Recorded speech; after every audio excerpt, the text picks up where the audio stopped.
Good morning, students. Today in this video, we will learn class 7 English lesson number 8, fire, friend and foe. Fire is very important, and in this video we will also learn the importance of fire and how can we use it. It is said that it is a good servant but bad master. Means fire is both useful and at the same time, if we are not careful, then it is very dangerous. So how it is and how can we put out fire, these are the things that we learn in this chapter. So let us start our topic: fire, friend and foe. Foe means enemy. Here, before you read, see, fire is both useful and dangerous. As you can say, it is useful, but at the same time it is dangerous if you are not careful. If the if the fire is not under your control, then it is dangerous. What is fire? The question arises in our mind, that what is fire, how do we discover it, and next, how do we control it? These are the questions that we will learn in this chapter. Early man didn't know what fire was. It is said that early man, यानी जो पहले के आदमी थे, they didn't know what is fire, but he must have seen the damage it could cause. But they might have witnessed, उन लोगों ने हो सकता है देखा हो कि फायर का क्या फायर से क्या डैमेज होता है. They might have learned. He must have watched lightning and volcanoes long before he began to use fire himself. आग का प्रयोग करने से पहले वो लोग लाइटनिंग को देखा होगा, वेल्केनोस को देखा होगा, but they didn't know what is fire. Fire was powerful and dangerous and he was frightened. The early man, they were frightened of fire. Why? Because they didn't know how to use it and also how to control it. Fire may have puzzled early man. जो पहले के लोग थे, उन्हें fire puzzle किया होगा. यानी fire क्या है, कैसे जलता है, शायद ये वो समझ नहीं पाते होंगे. But we now know that fire is the result of a chemical reaction. But अभी हम लोग जानते हैं कि fire is a result of chemical reaction. यानी फायर एक प्रकार का केमिकल रिएक्शन है. When the oxygen in the air combines with carbon and hydrogen in a fuel. यानी जब ऑक्सीजन जो कि एयर से प्राप्त होता है और कार्बन और हाइड्रोजन और फ्यूल एक साथ जब मिलते हैं, एक केमिकल रिएक्शन टेक्स प्लेस. तो एक केमिकल रिएक्शन होता है और रिजल्ट के रूप में energy in the form of heat and light is released in this process. और ऐसे केमिकल रिएक्शन होने से energy in the form of heat and light is released. तो एनर्जी और हीट और लाइट जो है वो निकलती है. This is what we call fire. यानी इसे हम फायर कर सकते हैं. यानी हम लोग कह सकते हैं fire is a result of chemical reaction. और जब केमिकल रिएक्शन होता है तो एनर्जी, हीट और लाइट जो है वो उस प्रोसेस में निकलता है. 3 things are needed to make fire. यानी फायर यानी आग जलाने के लिए हमें 3 चीज़ों की आवश्यकता होती है: fuel, oxygen and heat. Wood, coal, cooking gas and petrol are some example of fuel. यानी हम जानते हैं फ्यूल ईंधन, यानी वुड को coal, cooking gas and petrol. These are the examples of fuel. Oxygen comes from the air. That is why when you blow on a smoldering paper, it often bursts into flames. यानी जब हम किसी paper पे यानी फूकते हैं, blow करना मतलब फूकना, तो क्या होता है? It often burst into flames. तो कभी कोई पेपर अगर जल रहा है और उसको थोड़ा सा हल्का सा हवा ब्लो करते हैं, फूकते हैं, तो क्या होता है, वो जल्दी से जलने लगता है, यानी बर्स्ट इनटू फ्लेम, यानी उसमें से फ्लेम लौ निकलने लगती है। You can say that it needed air, यानी बिना एयर के आग जो है वो नहीं उत्पन्न होता है। The third things needed to make fire is heat, और तीसरा जो चीज़ है वो हीट की आवश्यकता होती है। Fuel and oxygen do not make fire by themself, fuel भी हो ऑक्सीजन भी हो फिर भी आग नहीं जलती है जब तक कि हीट नहीं हो। Fuel and oxygen do not make fire by themselves, वो दोनों अकेले आग नहीं जला सकते हैं। और इल्स ए न्यूज पेपर और ए stick lying in the open would catch fire on its own, अगर ऐसा होता तो सभी जगह ऑक्सीजन मौजूद है, पेपर है, यू कैन से ये एक प्रकार का फ्यूल हुआ और कभी भी आग पकड़ लेती, लेकिन ऐसा नहीं है। आग के लिए three things are needed to catch fire and that is oxygen, fuel and heat. To burn a piece of paper और वुड, यानी किसी भी पेपर को और वुड को जलाने के लिए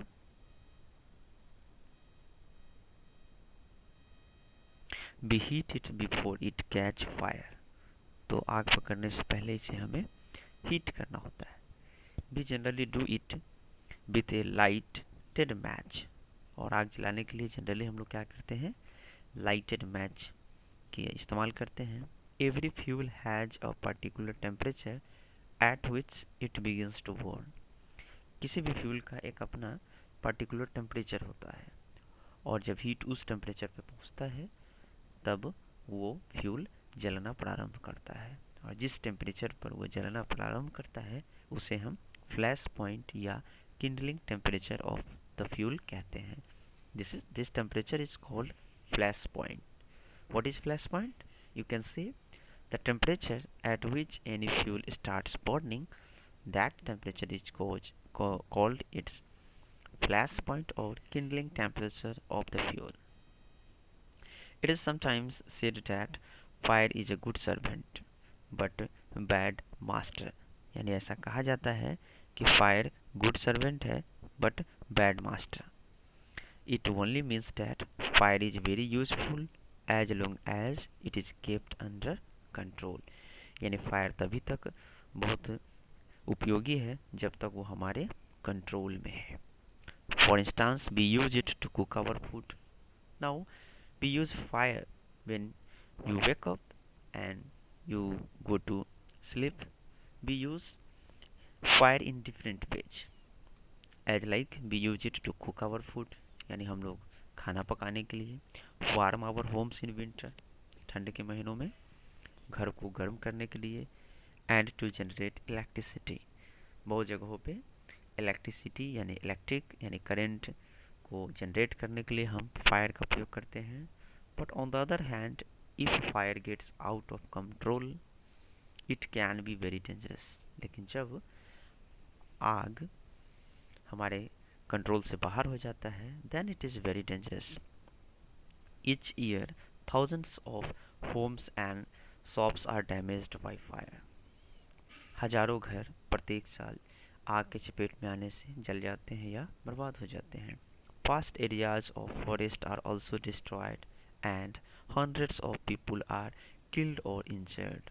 और प्रत्येक साल हजारों घर, हजारों लोग आग की चपेट में आने से जल जाते हैं, घरें बर्बाद हो जाती है।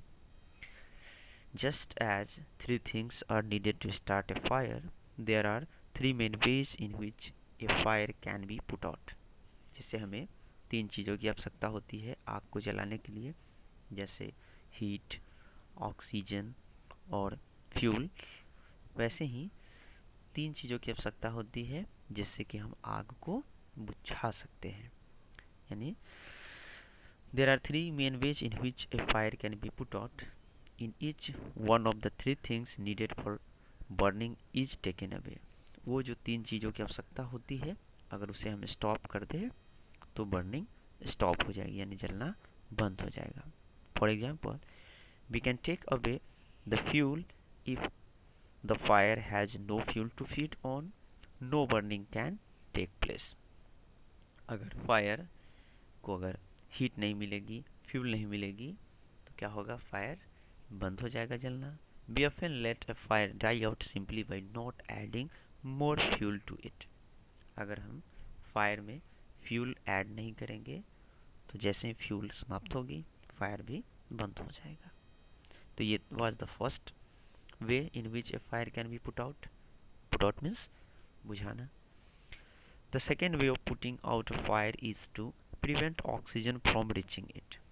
और जो सेकेंड थिंग है वो हम फायर के पास ऑक्सीजन को ना पहुंचने दें। तो बिना ऑक्सीजन के कोई फायर नहीं जलती है। Then the fire goes out, तो क्या होगा, फायर बुझ जाएगा। No supply of oxygen means no fire. Small fires can be put out और smothered with A damp blanket और ए सैक। अगर आग छोटा हो तो हम उसे ब्लैंकेट से, उसको डैम्प ब्लैंकेट यानी भीगे हुए ब्लैंकेट से उसको कवर्ड कर दे या सैक से। Then also fire goes out, तो क्या होगा, फायर बुझ जाएगी। This stops oxygen.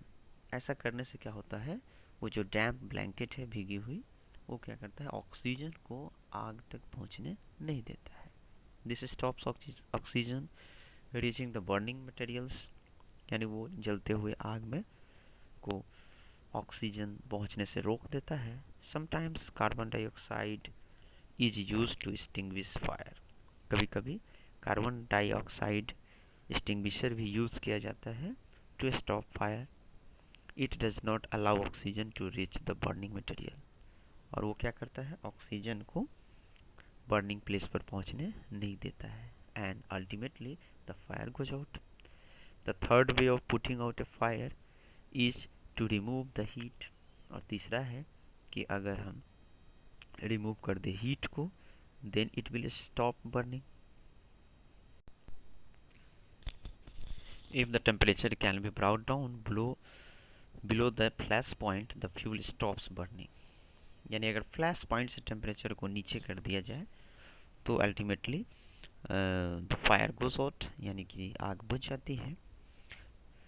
You blow on a burning matchstick और a candle to put it out. कभी कभी हम क्या करते हैं कि जलते हुए कैंडल को अगर हम ब्लो करते हैं, फूंक मारते हैं, हवा मारते हैं, इन डूइंग सो ऐसा करने में क्या होता है, you remove the hot air around the flames burning down its temperature below flash point. यानी जलते हुए कैंडल को अगर हम फूकते हैं तो वहाँ से जो बर्निंग एयर है वो वहाँ से रिमूव हो जाता है और टेम्परेचर डाउन हो जाता है, यानी फ्लैश पॉइंट के नीचे चला जाता है। And that is why the candle goes out, तो वो बुझ जाती है। Sometimes water is spread on A fire. कभी कभी हम आग को बुझाने के लिए वाटर का यूज़ करते हैं। It absorbs heat. और ऐसा करने में क्या होता है, वाटर एब्जॉर्ब्स हीट, वाटर जो है हीट को एब्जॉर्ब कर लेता है। एंड जो फ्लैश पॉइंट है किसी भी फ्यूल का वो नीचे चला जाता है from the burning fuel and lowers the temperature, जिसके कारण उसका टेम्परेचर कम जाता है। The blanket of water also cuts off the supply of oxygen and the fire is extinguished। और क्या होता है, जब किसी ब्लैंकेट को हम किसी आग के जलते हुए आग को कवर्ड कर देते हैं तो क्या होता है, वो ऑक्सीजन के पहुंचने से रोक देता है। And the fire is extinguished. Extinguish मतलब बुझ जाना, और फायर क्या होता है, बुझ जाता है। Okay, we will stop this class today here. What we have learned today, that we have learned what is fire, how can we use it. There are three things that is needed to catch fire, and that is fuel, oxygen and heat. And we have also learned how to extinguish fire, यानी हम आग को कैसे बुझा सकते हैं। तो these are the things that we have learned today. In next video we will finish this chapter. So okay, thank you.